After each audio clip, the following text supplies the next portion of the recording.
ఏమైంది విక్కీ? ఏమైంది ఖుషి? ఏమైంది? ఇక్కడ చూడు, ఏమైంది చెప్పు. మీ అన్నకు పన్ను ఇరిగిపోయిందా?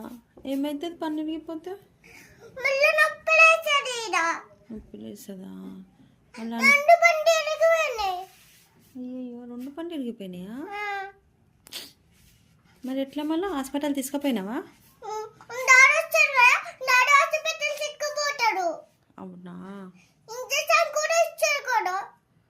అవునా, నీకు బాధ అవుతుందా? ఎందుకు బాధ అవుతుంది? ఇది ఎక్కి పన్ను కదా పాపం. బ్లడ్ వచ్చిందా? అవునా?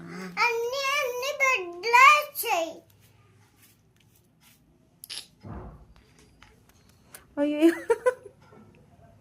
నీకు అన్నయ్య ఇష్టమా?